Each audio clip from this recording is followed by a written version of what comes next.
Good people of YouTube, my name is Spanner, welcome back to another episode of Danganronpa, Trigger Happy Havoc. It is time for the class trial. So last time, at the end of last episodes, I explained my theory, and now we're going to see if it's correct, right? So Celeste is... I'm not exactly sure if Celeste killed anyone, but I think she might have. Well, I think... Yeah, she killed Hifumi. Now, I wonder if it was Hifumi or Celeste that killed Taka. But at the very end, Hifumi blamed Yasuhiro, so... It's either a very careful plan laid out by Celeste, a very clever trap, or she had something on him. Or something like that. But that's weird for someone to willingly say it was someone else. Or maybe Celeste actually fits into the Robo Justice costume. I don't know. We'll see the exact details during the trial. Everyone had heard Monokuma's proclamation, and they were gathered by the red door. And as soon as we were all there... Whoa! Hello, hello, hello! He's multiplied? Nope, not multiplication, it just looks that way because of an illusion. I'm moving so fast it only looks like I've multiplied. Can you guys tell which one is the real Monokuma? Can we just get on the elevator already? You're not playing along. We're not here to play with you. Okay, fine. Then if everyone's here and ready to go, please board the pain train, elevator. I'll see you guys down there. How does he move so fast? Okay then, shall we? Hold on, I'm not mentally prepared yet. You'll never be mentally prepared. You can't run away anymore, hero. You're gonna pay for your sins. I told you already, I didn't do it, for serious. That reminds me, did you ever find the other costume? Or the notes? Well, no, but... How unfortunate. Then it would seem we have our culprit. This isn't the place to talk about it. Save your accusations for when we get to the courtroom. She's right. Let's get down there first. Then the story can really begin. Yeah, good idea. That's right. I have to do it.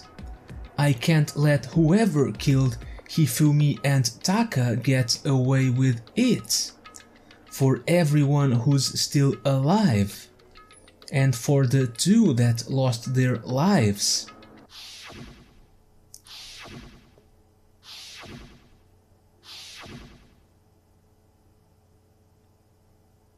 I still don't understand why move Taka's body. The one who killed Hifumi and Taka, the one who killed two of our friends. The killer is Celeste, probably. Someone right here. Now, I could totally see Hifumi killing Taka, especially if Celeste says something like, oh, you know, he has alter ego and stuff.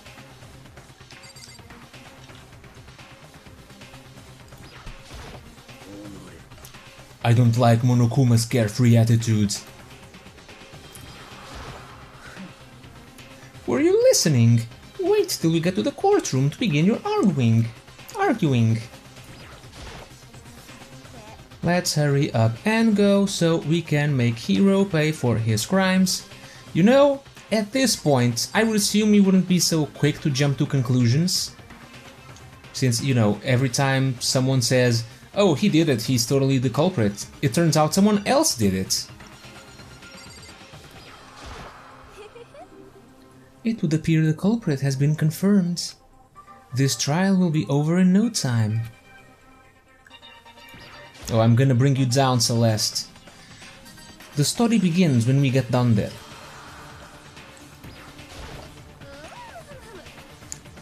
Come on, Big Mac, let's do it.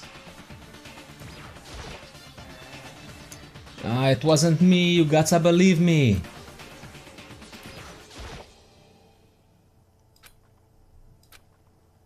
Oh, I'm skipping the dialogue. Once everyone was aboard. Into the depths of hell we go. The doors closed on their own, and the steel box began to move. I'm curious as to what part of the school will open once this trial is over. Fourth floor or the other gate near the dormitories? I have no idea where that leads. The clunking of the elevator kept us company as we fell further and further down. There was no going back. Until we settled all this, we couldn't go anywhere. I'm not sure how long it was before the elevator finally came to a stop. The elevator doors slid open, opening up onto a cruel fate. Oh, you redecorated again. When I see all of you gathered together like this, I realize just how few of you there are left. Your school life is slowly reaching its climax. Only 'cause of you.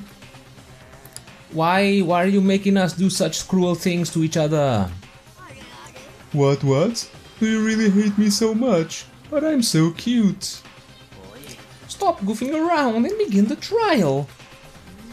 Don't rush me, of course I'm gonna start it.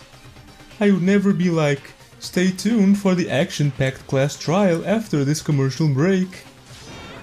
I'd never hold out on you like that. Okay, let's begin. Get to your assigned seats. And so the curtain opened once again. A deadly judgment, a deadly deception, a deadly betrayal, a deadly riddle, a deadly defense, a deadly faith, a deadly class trial. Do you really have to say this every single time, man? Come on. Okay, it's time to prep.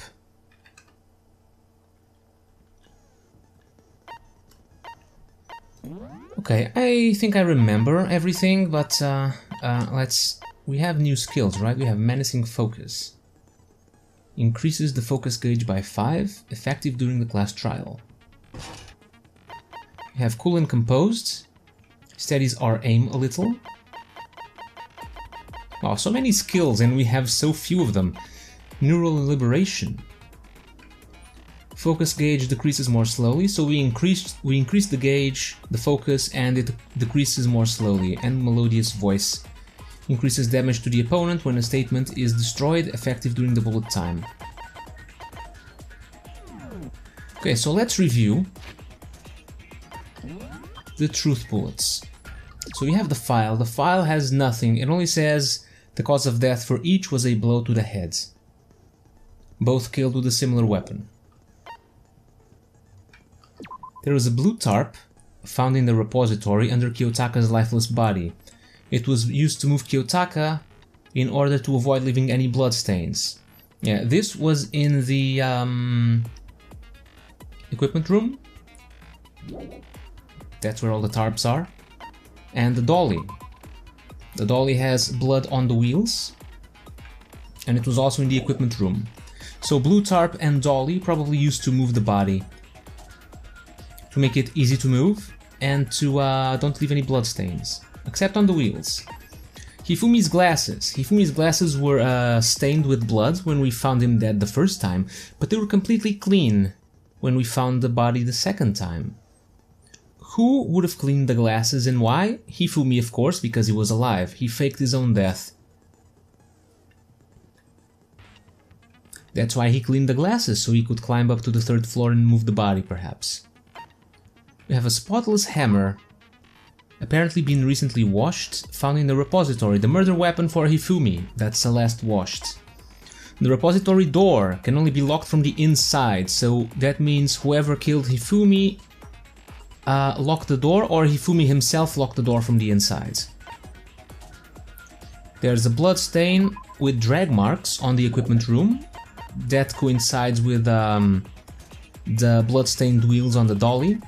There is the glasses cleaning cloth with the character that Hifumi likes, found in the trash can in the infirmary. We have Celeste's account. Hifumi's body disappeared when Celeste and Aoi left the nurse's office to use the bathroom. Apparently they weren't gone for more than a minute or two. We have Yasuhiro's message. It's mostly about the handwriting, which is completely different from these blueprints we found on Hiro's room, for the blueprints for the robot suit. We found the costume. No one but Yasuhiro could have possibly fit into the costume. In addition, anyone wearing it would not be able to see their feet or bend at the waist more than 90 degrees. Now this is useful because according to our when we checked the dolly, we said that we had to bend a little to push it because the handle is low. If you can't bend it, then Yasuhiro can't do it if he was in the costume. And they can't see their feet, so it's probably really hard to walk. We have Yasuhiro's account. He got a message to meet in the rec room at 1 AM. That's where Celeste was attacked. And that's where the picture of the robot was taken.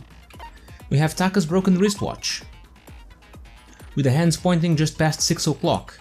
Taka got a message to meet someone at the equipment room at 6 AM. This coincides with the time of death of slightly past 6. And Kiyotaka was holding a scrap of paper which completely matches the missing the tear on this note.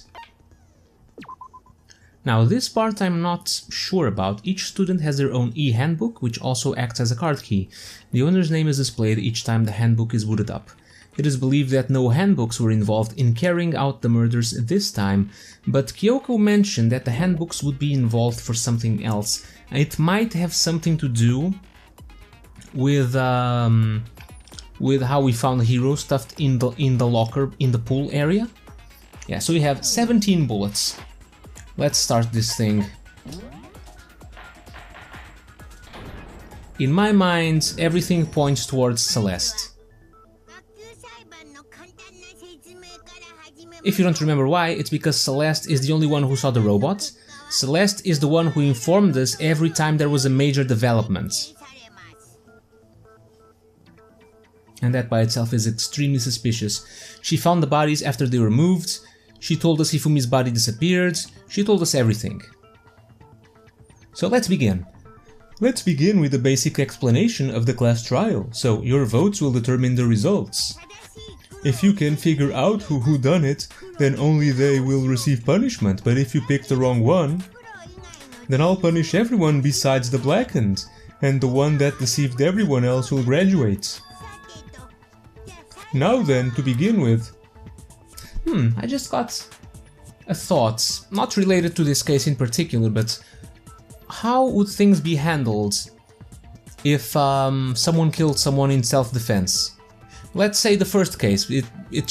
I just reminded myself of the first case where Sayaka calls Leon into her room. She then tries to kill him, and then he kills her instead. I mean, it wasn't really self-defense. He went back to his room to get the toolkit, to open the bathroom door she was in, and then he killed her. But what if he fought in self-defense and killed her? Would that count as being blackened? I guess. I mean, clearly not self-defense in that case, but what if? Just an interesting question, something that never happened, not sure if it will. Now then, to begin with, we already know who did it. Was that? It was Hiro. He does not have an alibi for when the murders took place, and we found him in that suit. Don't try and deny it, you killed them. I didn't, someone knocked me out. I was asleep the whole time, I don't know anything about it. Shut your murdering mouth, murderer. Who are you calling a murderer? I'm sorry to say, Hiro, but we do have evidence. Blueprints for the suit. Parts we assume were used to build it. And all of it was found in your room.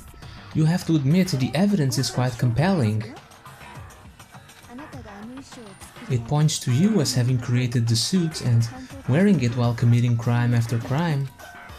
How many times do I have to tell you I don't know. Is Hiro really the killer, or before anything else we have to make that clear? Okay, time to start. Make your argument. We have the costume, the message and the blueprints. So, either one of them could work, depends on what they say.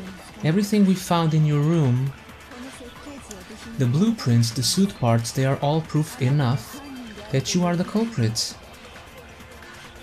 I don't know anything about that stuff. It's not true, it's a conspiracy. Hiro, why did you kill them? No, just hold on a second.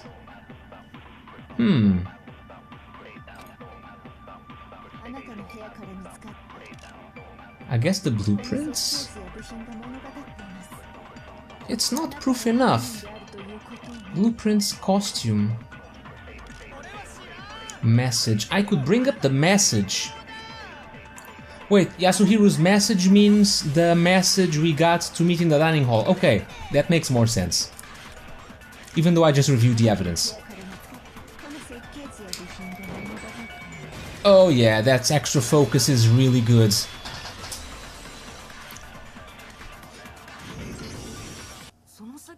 Are we sure Hiro really made those blueprints? What do you mean? Well, take a look at this. It's the note that Hiro wrote asking everyone to meet up after Alter Ego disappeared. The handwriting's obviously different, wouldn't you say? When you compare it to the blueprints. There's no way you could think the same person made both of them. Unless that person made it a point to disguise their handwriting. No, the differences are bigger than that, I think. Come on, I'm not smart enough to think of trying to change my handwriting anyway. So, Makoto, are you saying you don't think Hiro's the culprit? And he's not the only one! I think Hiro is innocent as well. What? Then who was in that Robo-Justice suit? Well, it was Hiro in the suit. But the suit didn't play a part. Is it like Hiro said? Was there really someone running around in a second suit? The suspicious individual hidden within the suit. Go ahead, Makoto, tell them who it was. And of course he passes it off to me. So, who was in the Robo-Justice suit? The suspicious individual in question, the one that must have been in the suit, it's Hiro. Other than Hiro, I can't think of anyone else it could have been. Obviously, he was the one in that particular suit, and we never found any kind of second suit. Then there can be no doubt. Hiro is the prime suspect. That doesn't make any sense, you just said Hiro didn't do it. It makes perfect sense. Hiro was the suspicious individual in the suit, but he's not the culprit. So what you're saying is... That's right. The culprit in this case has nothing to do with being in a Robo-Justice suit. What? Now that's a bold assumption. And what reason do you have to make such a statement? You do have a reason, yes? Of course, but before we get to that, there's something else we need to clarify first, so let's get that out of the way. Hey, stop trying to boss us around. All things have a proper order. So what is it? What needs to be clarified? We must clarify the method of transportation for Taka's lifeless body, of course. It would seem that his corpse was moved using certain particular items. Makoto, can you tell us what they are? The things that were used to move Taka's body, they must have been, well, the tarp and the dolly. Let's begin with the tarp.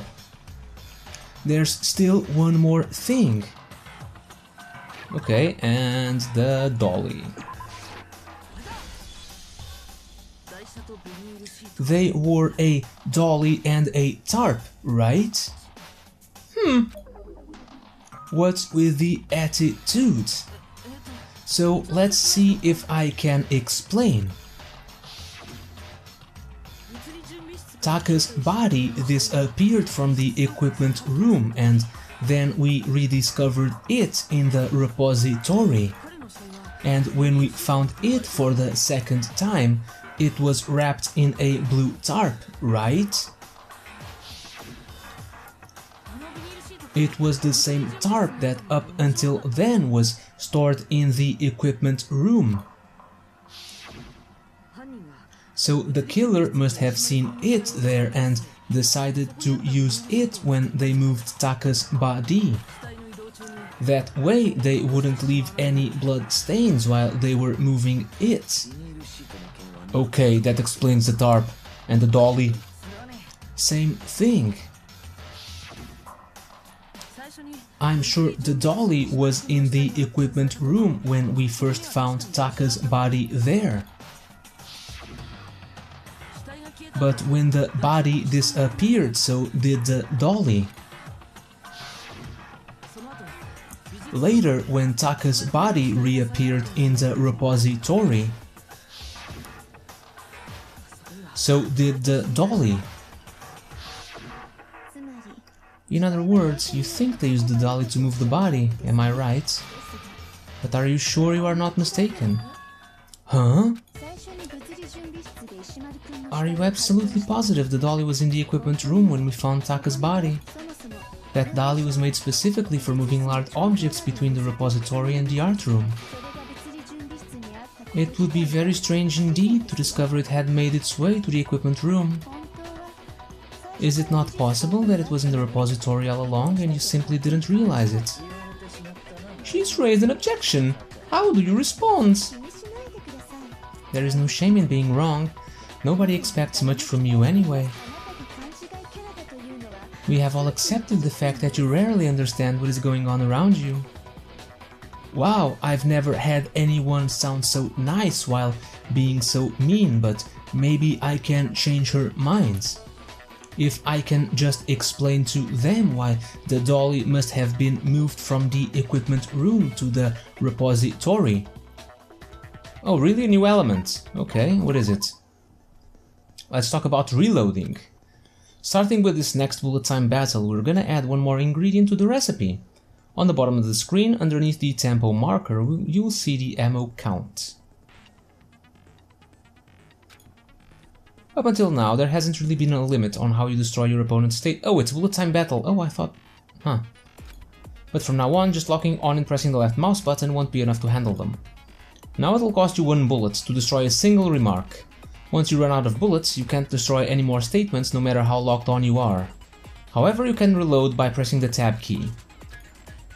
Just like locking on, you'll have to press the tab key in time with the tempo marker. Basically, just remember that the tab key now has a function along with the right mouse button and left mouse button. You will automatically reload at the start of fever time and your ammo will not decrease. Oh, but if your action difficulty is set to gentle, you won't have to reload at all. In which case, you can ignore everything I just said. Well then, good luck and have fun! Oh, bullet time with Celeste.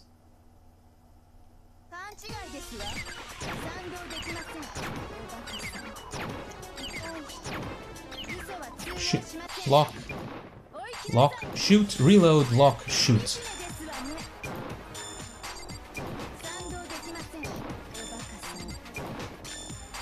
This is very awkward. I thought I would reload one at a time.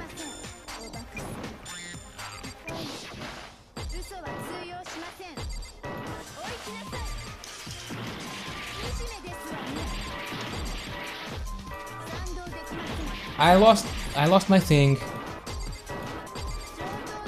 I'll activate Fever Time.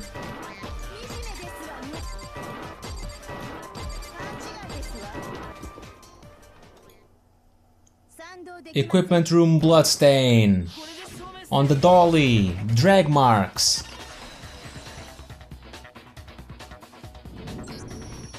Do you think you can fool the great detective Makoto? If you're asking for proof that the dolly moved, I have it right here. When I found the dolly in the repository, one of the wheels had a bloodstain on it. There was a pool of blood in the equipment room with a tire mark in it that matched the dolly wheel's tread. Did we really need a bullet time battle for that? I mean, there's just evidence that confirms it. The killer probably rolled the dolly through the blood on accident as they wheeled the body out of the room. And as the blood dried on the tire, they moved the body into the repository. So there's my proof that the dolly was used to move Taka's body. Geez, does Celeste really hate me that much? Well, anyway, that was just something we had to get out of the way. Let's get back to the main subject.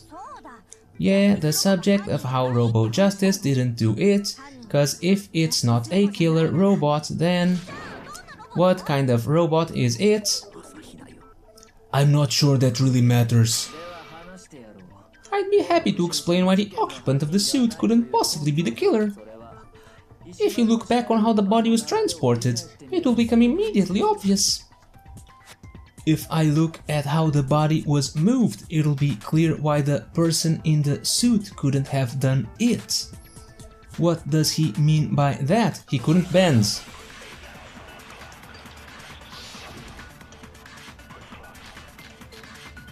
Okay, so I believe the costume is our bullet. As we know, Taka was killed in the equipment room. And from there, the body was moved to the repository, correct? Yeah, the culprit wrapped the body in the tarp, then loaded it onto the dolly and wheeled off, right? Now, keeping in mind the dolly doesn't have a handle. Well, yeah, but even without a handle, all you'd have to do is bend over. Objection. You can't bend in the costume. You're absolutely right that you could push a dolly without a handle if you stoop down low.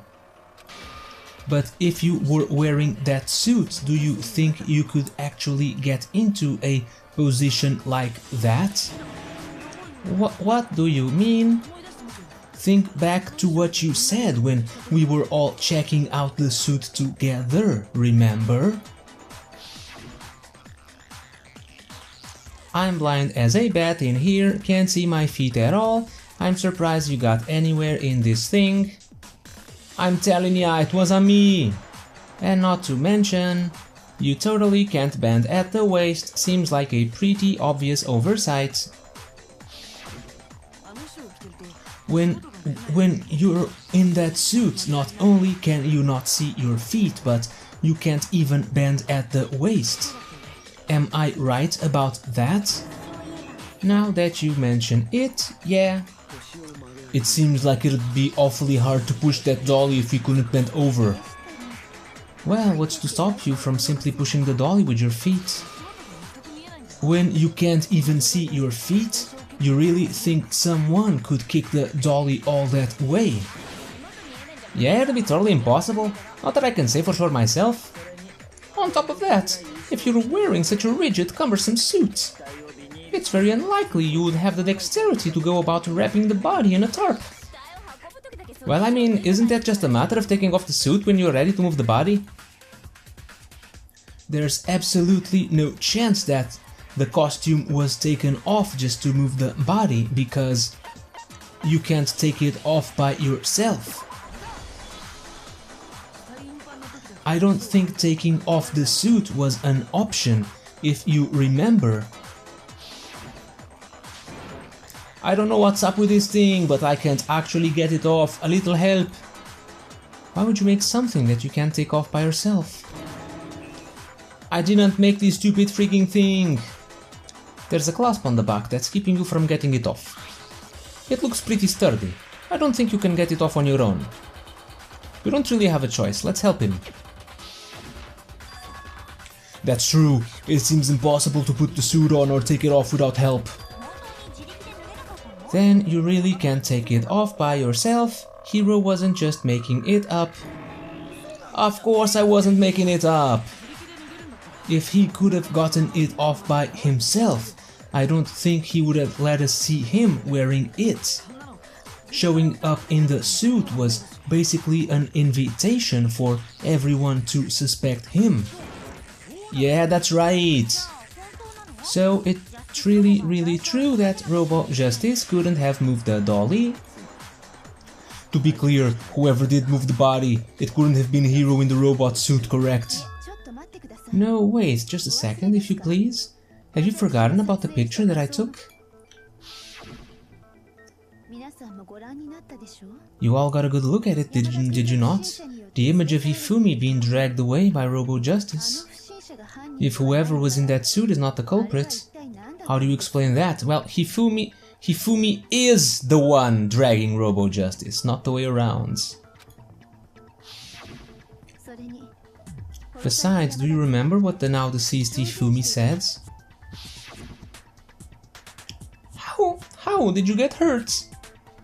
That guy hit me. What guy? Robo Justice, that's what I decided to call him just now. How does he decide to call him right now, but then that's the plan, that's the name on the blueprints, huh? So long as those facts exist, the proper conclusion is beyond question. The individual inside the suit and the culprit are one and the same. It was Hiro without a doubt. Yeah, that's gotta be right. Hold on a second. It's still far too early to reach that conclusion. Besides, there's no hurry to decide who did it. Before we rush to a verdict, shouldn't we explore every single possibility? Instead of seizing on one viewpoint, the truth is uncovered by analyzing things from every angle. Perhaps, but where do we go from here? Let's review this series of unfortunate events from the beginning. Maybe we'll uncover something new. What a pain in the ass! I don't disagree, but our lives are on the line. If this is what it takes, we have to do it. Plus, maybe we'll get to find out where the heck Kyoko was when everything went down. Alright then, let's take another look back at what happened. I suppose we could start with this morning. 4 of us gathered together in the dining hall. Makoto, Hina, Kyoko and myself. We waited there for quite a while, but nobody else showed up, so we went to look for everyone. That was around 8 AM. And as soon as we split up, Kyoko went missing. Soon after that, Hina found Celeste in the rec room, and quickly came to get Makoto and me. It seems I was unconscious for about an hour after I was attacked by my mystery assailants. I know it was an hour because I remember being attacked a little after 7. That was when we saw Celeste's picture and discovered that her assailant had been wearing a strange costume. As it turns out, it was Robo Justice.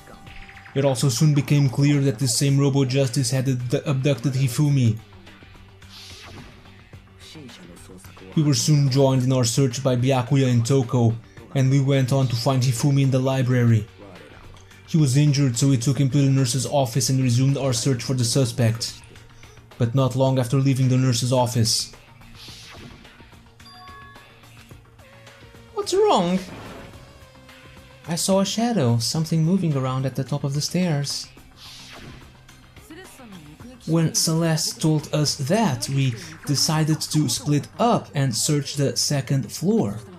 And soon after that, I saw someone moving around on the third floor and yelled out to everyone as soon as I did. Celeste, what's wrong? That was a rather intense scream for someone like you. I saw him, the strange costumed man. He ran off as soon as I screamed. I was blocking the stairs, so he headed further down into the hallway and disappeared. And then... yeah. Huh? What was that? That came from downstairs. It must have been... Hifumi. He's in the nurse's office. This is bad. Come on, we have to go back. At that point, we decided to divide into two groups. Celeste, Hina and I went back to the nurse's office, while Sakura, Byakuya and Toko chased after the suspect. When we got back to the nurse's office, we found Hifumi dead. And that's when we heard the body discovery announcement. No, that was Taka's body discovery announcement. I left Celeste and Hina there and headed back to the third floor to let the others know what had happened. Meanwhile, we had just discovered Taka's body in the equipment room. We must have found both bodies at almost exactly the same time, because we heard the same announcement not long after we discovered his body. And that's when I told you guys about Hifumi. Then the three of us headed for the nurse's office. But right after we left the physics lab, we ran into Celeste, who'd arrived after us, and she told us something very surprising. Hifumi's body has disappeared. We rushed back to the nurse's office and saw that she was right. Then we remembered we'd left Toko passed out in the equipment room, so we hurried back again. This can't be happening. Are we hallucinating all this or something? But when we got there, we discovered that now Taka's body had also gone missing. Next thing we knew, we were searching the school for two missing dead bodies. And after some time, Celeste informed us that she'd found the bodies, and we all headed to the repository, which is where we rediscovered the corpses.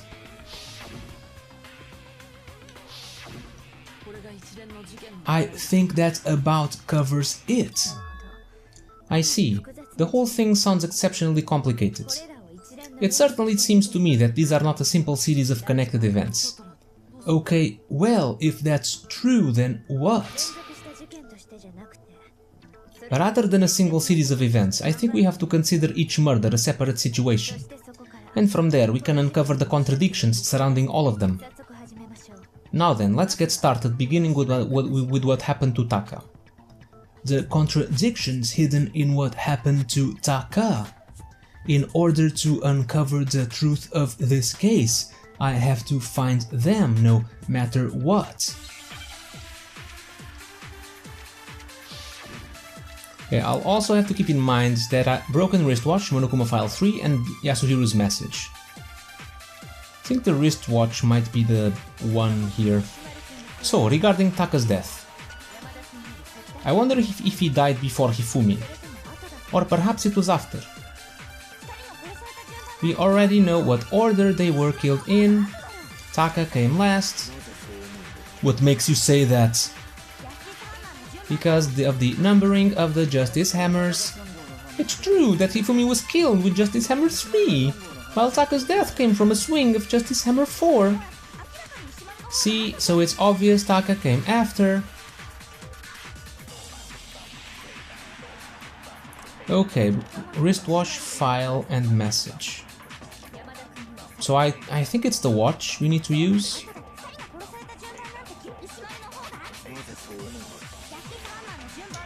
I don't think the numbering matters. I can't really refute it. I can't refute the numbering.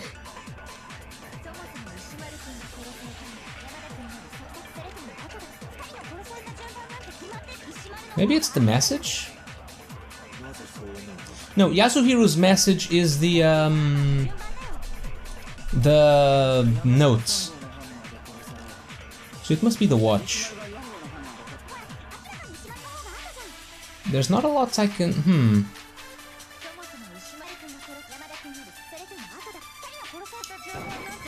I don't...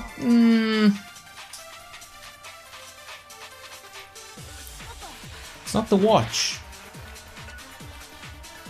Damn! I can't see my evidence right now.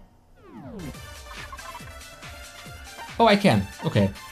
So the watch says Yasuhiro's message is this: meet in the dining hall. That's it. So it doesn't matter. It must be the watch. Why can't I give him the... Why can't I use this? Monokuma file 3 has nothing useful. So it's either the watch or I need to use this. Maybe I need to use this as a bullet? The numbering doesn't matter.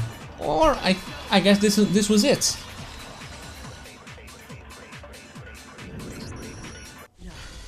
Hold on, there's no reason to assume that the hammers were used in the same order as their numbers. If anything, that's just another way the killer tried to disguise their actions. So you're saying the culprit wanted us to think the hammers were used in order? But in reality, Taka was killed before Hifumi?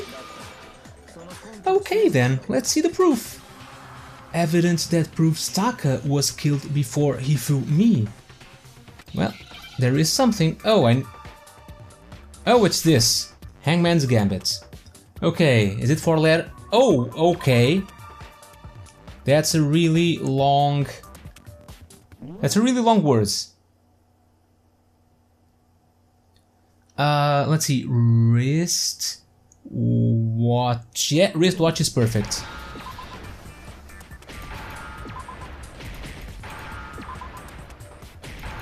Really? You couldn't have just used watch. You had to go with the full wristwatch.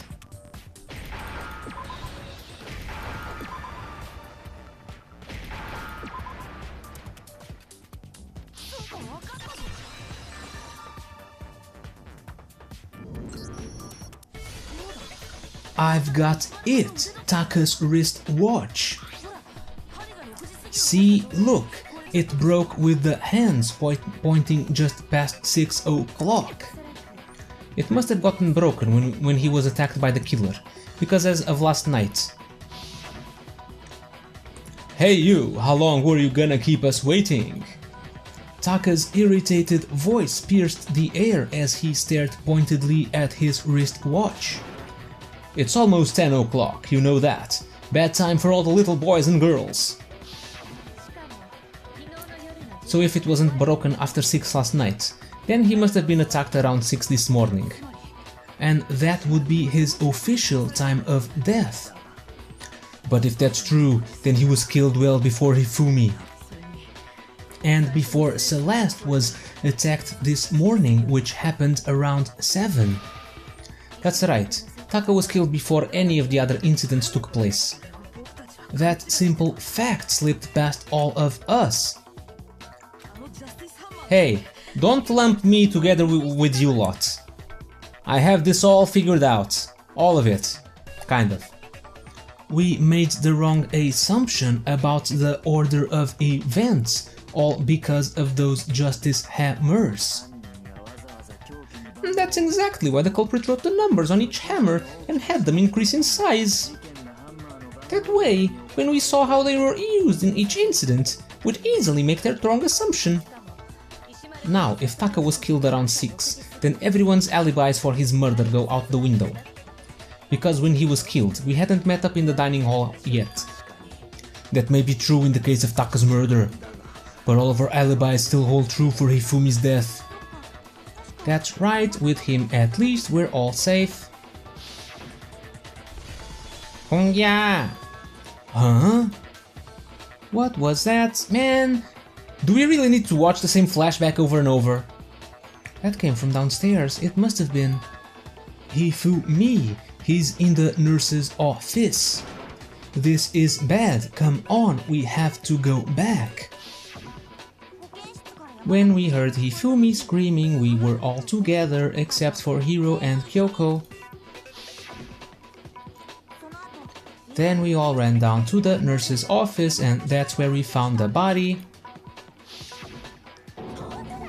That's totally true. We were all in the clear. Oh, I know, they must have recorded him screaming on a tape or something, then played it later on.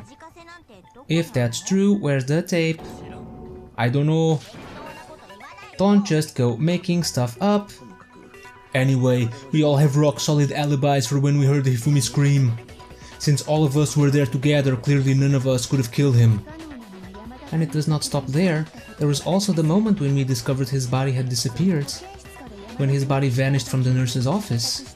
Hina and I were in the bathroom together while everyone else was in the equipment room, correct?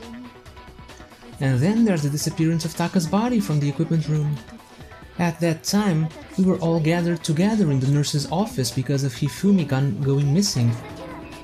Well, don't forget, I was passed out in the equipment room the whole time. Wait, then what if Genocide Jill did it? She could have dragged Taka's body out of there right then. Even if she could pull that off, there's no way she could have done the same on Hifumi's body.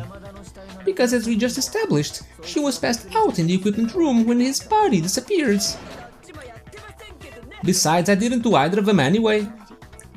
In other words, it is impossible that any of us could have killed Hifumi or moved either of their bodies.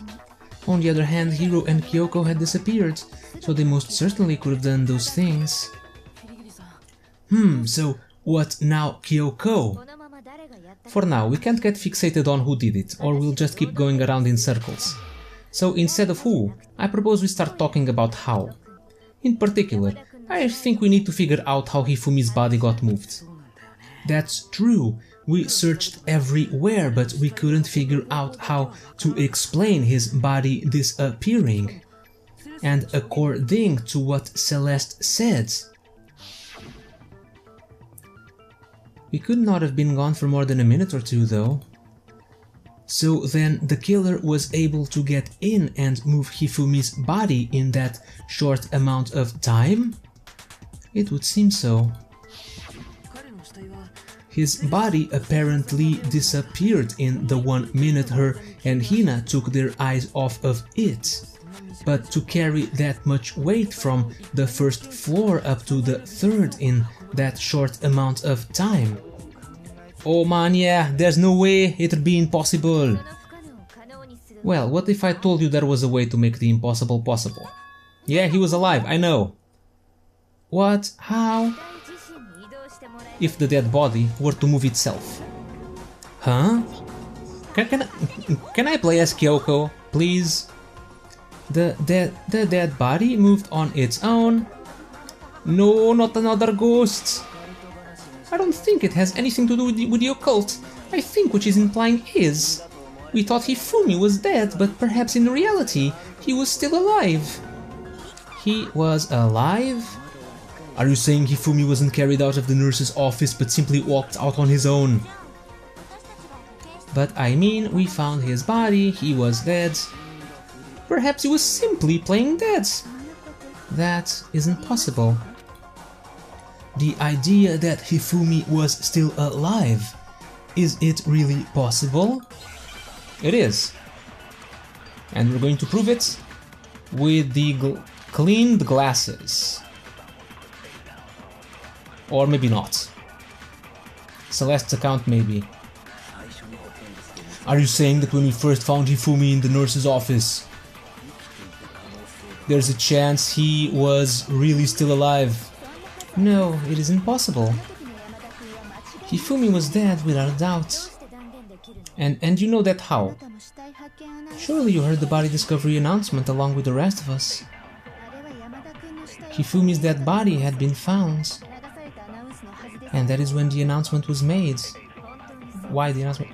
Are we really so sure about that? Maybe the announcement was intended to signal someone else's discovery. But the body discovery announcement was only made once. That much I'm sure of. Wow, our health is really low. Let's not miss again. There's the... what's the equipment room bloodstain? This means nothing.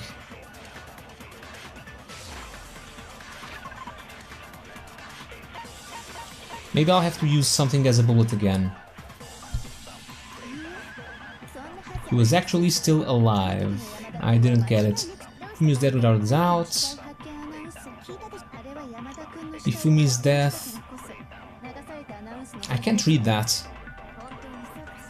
But someone else's discovery. I can't contradict someone else's discovery.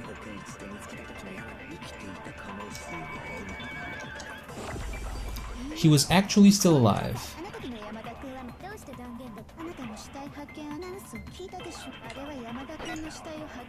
Hifumi's dead body had been found, but he... damn it. Ow.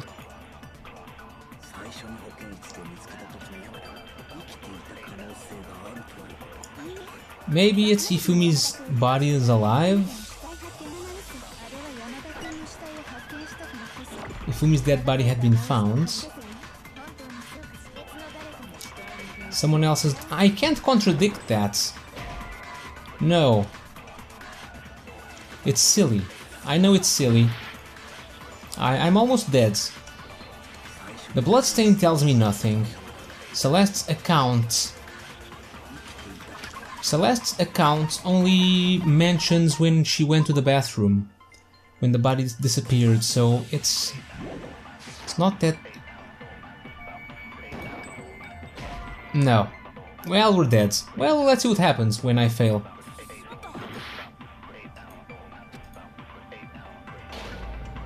Failed.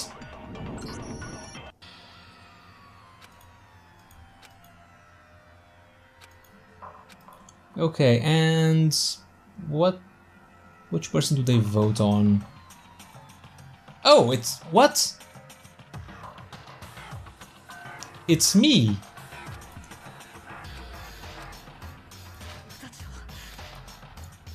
Yeah, let's give it another shot. Yeah, regain the health. Damn it.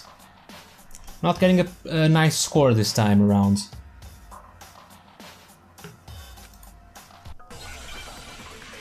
This whole using bullets, making your own bullets is a bit confusing. Okay, okay. Let's equipment room bloodstain tells me nothing. Celeste's account tells me nothing. Broken wristwatch tells me nothing. He was actually still alive. Can I use this somehow? Hifumi was dead without a doubt. And you know that how? You heard the body discovery announcement along with the rest of us? Hifumi's dead body had been found.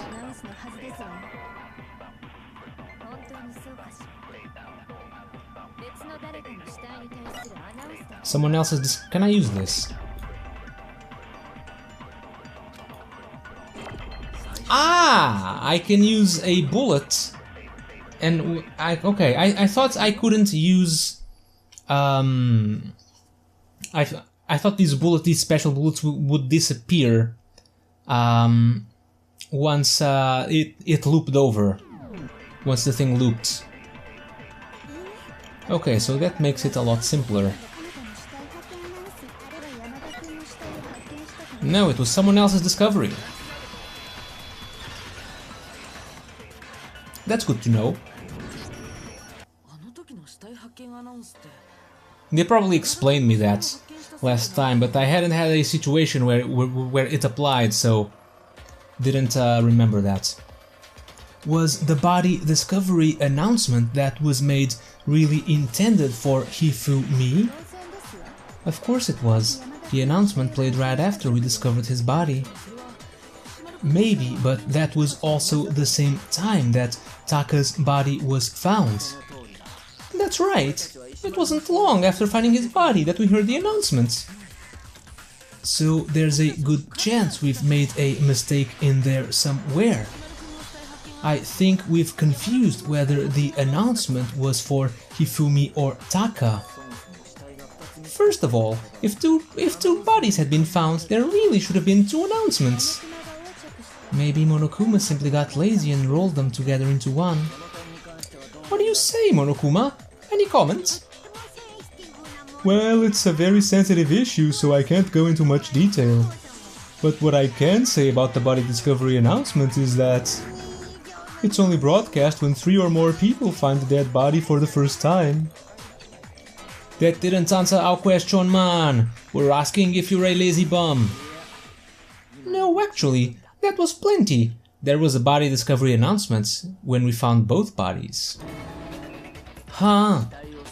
He said it's only broadcast when a body is discovered for the first time, which means even if we find the same body again later, he won't make the announcement again. If that's true, then why was the announcement made again later on? Huh? Later on? Exactly! We heard the body discovery announcement twice. The second body discovery announcement. The first time it played was when we found each body in the nurse's office and the equipment room. And the second time was when both bodies were rediscovered. Or was it just after Hifumi came back to life? I think it was after, yeah. Oh no. Really? I thought it would...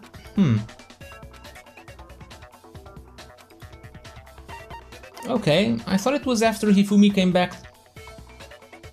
I mean, by this I assume it was after Hifumi opened his eyes on Hina's lap and then died. Because he wasn't dead then, he was dying. So it would make sense the announcement would play after that. But I guess not, when both bodies were rediscovered. We heard it a second time in the repository when we rediscovered the two bodies. A body has been discovered. After a certain amount of time, which you may use however you like, the class trial will begin. It didn't seem weird at the time, but it contradicts what Monokuma just told us, doesn't it? Exactly. If we were actually rediscovering both bodies, the announcement shouldn't have played. Then in reality, when the two dead bodies were rediscovered, one of them was actually being discovered for the first time.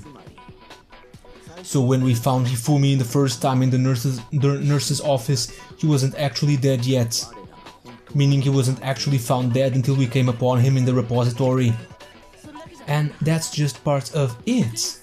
There's one other thing that leads me to believe he was still alive in the nurse's office. Oh, I know. Because he was super good at playing dead. Bada bing, bada boom. That is the worst logic I have ever heard. But honestly, I do not think there's anything that can prove he was still alive. Okay then, let's take another look at the events surrounding the discovery of his body. Then it should become clear whether he was really alive or not. This whole thing is pointless. There has to be proof that shows Hifumi was still alive. I have to find it and show everyone. Okay, another round. Hifumi's glasses. I guess. That would be my guess. Well, there's one thing we do know. The first time we found Hifumi's body was in the nurse's office, and then while me and Celeste were in the bathroom, his body disappeared. And the next time we saw his body, it was in the repository. But when you compare his body before being moved and his body after being moved, there's no change in how it was positioned. There is a change! Oh. Did I read that wrong, perhaps? Perhaps there wasn't a change in how it was positioned, but there was a change.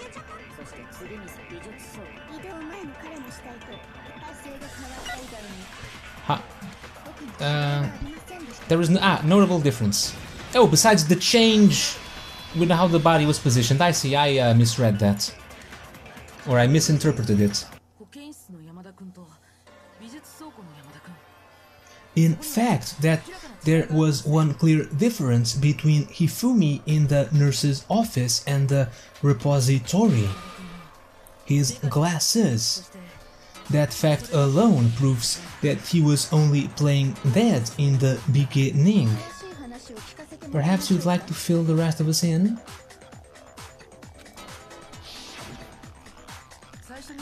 When we found Hifumi in the nurse's office, his glasses were covered with blood.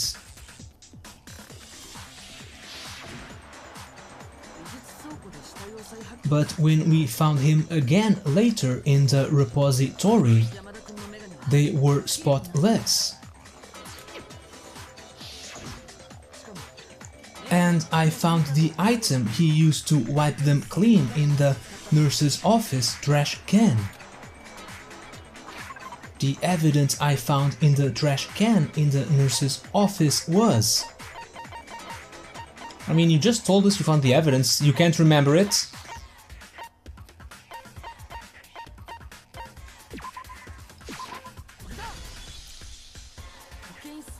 It was a glasses cleaning cloth featuring a certain cartoon mascot. One look at the blood stain on the cloth should make things clear. This piece of cloth was used to wipe Hifumi's glasses clean. And the mascot on the cloth is the same one that's on the digital camera, right? And whose digital camera was it? Hifumi's, of course. The character was Princess Piggles from Demon Angel Star Pretty Pudgy Princess, I think. I highly doubt anyone but Hifumi would have brought something like this to school. I see your point, and the only people here who wear glasses are... I wouldn't be caught dead using a tacky piece of garbage like that. A few tissues is all I need to keep my glasses clean. Then there's no question it belonged to Hifumi. So what you're saying is... What exactly? What I'm saying is the blood on his glasses was wiped away using his own glasses cleaning cloth. Even if that is true, it does not mean he wiped the blood off himself. But who would benefit from a clean pair of glasses other than the glasses' owner? That's a good point. Then it must have been him, right? So let's assume that Hifumi was still alive in the nurse's office.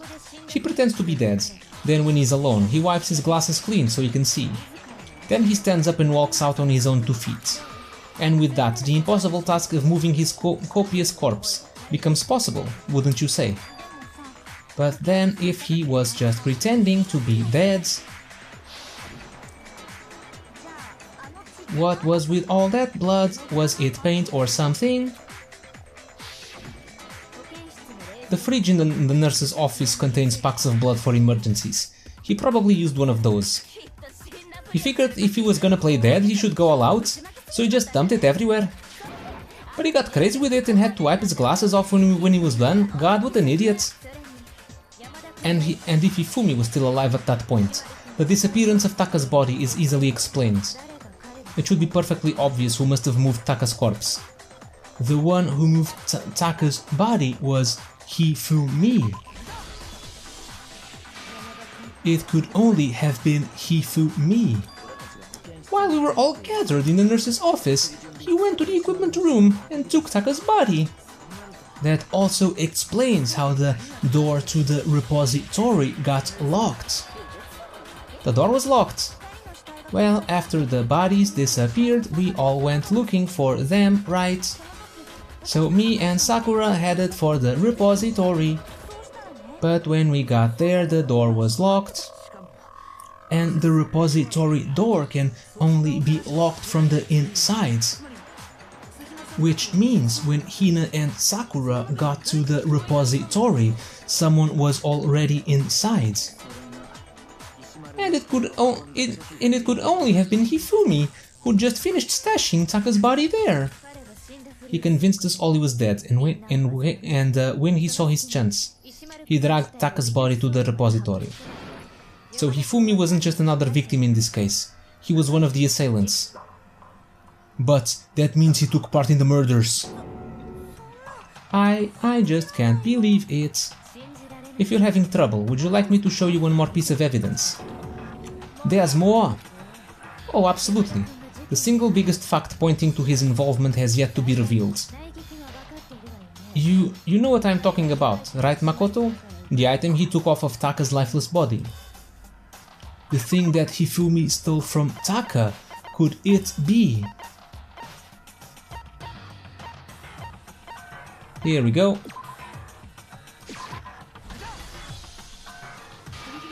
You're talking about the note Hifumi had hidden away, aren't you? A hidden note? That's right, we found it stuffed in his pants.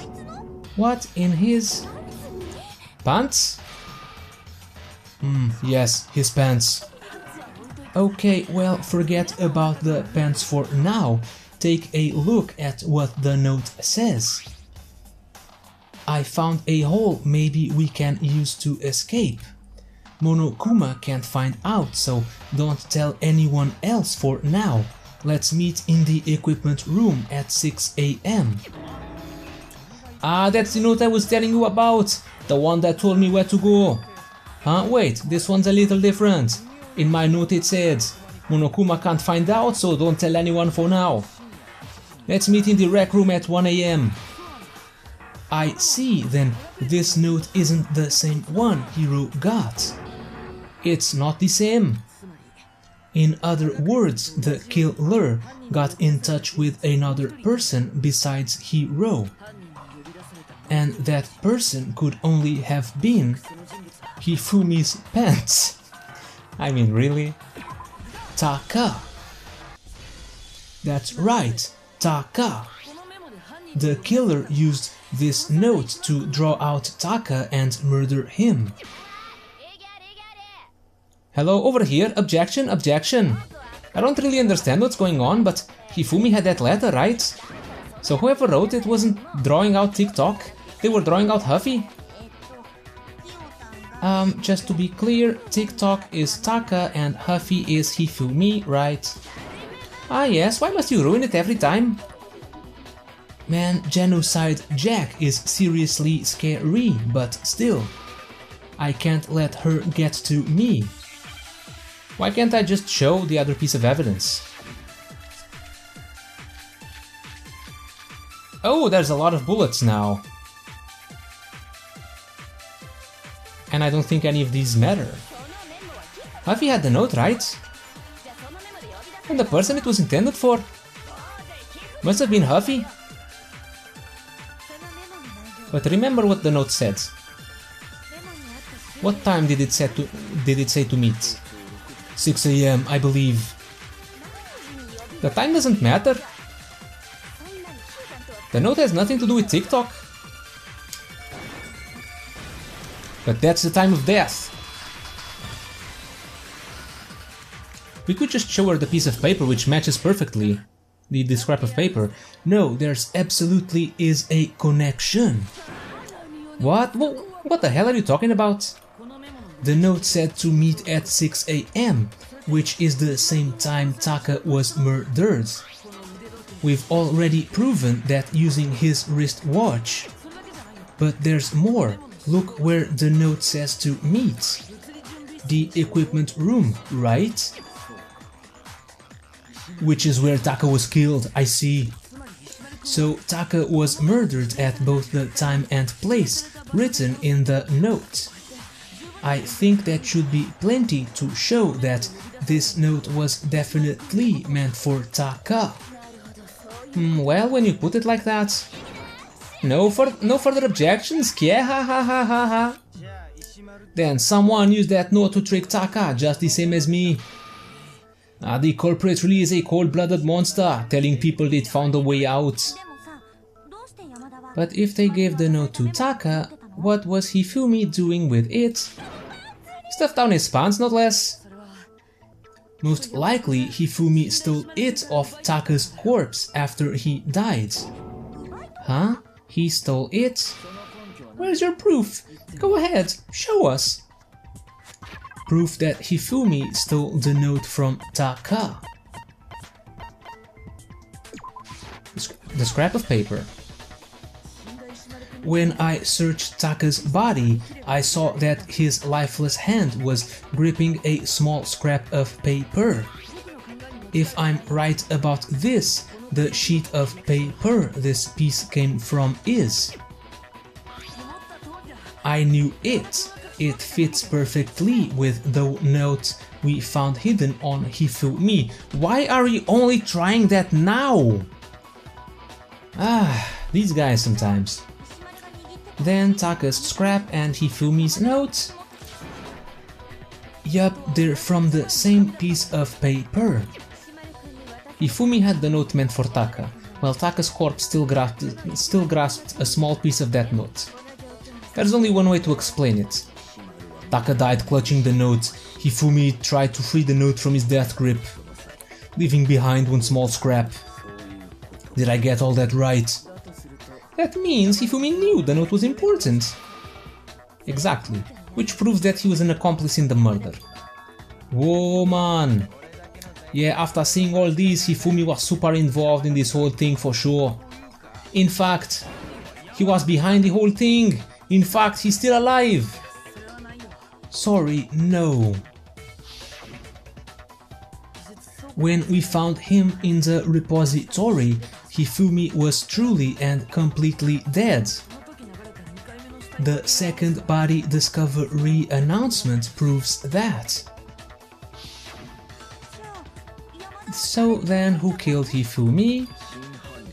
Whoever did is the mastermind, the true killer. He was killed in the repository, so he must have been killed not long after transporting Taka's body. So he must have been killed after Taka's body vanished, but before we found both bodies in the repository. During that time, we'd all split up and were searching for Taka's missing body. In other words, during that time, none of us have alibis. Wait, but me and Sakura were together. Stop trying to steal the spotlight, you stupid walrus. Who are you calling a walrus? Anyway, when they were killed bothers me too, but there's something that's been bothering me even more. And what might that be? The weapon they used to kill Hifumi. The weapon. Yeah, cause I mean, according to the Monokuma file, the way Taka and Hifumi were killed was almost the same, with them having similar fractures and all.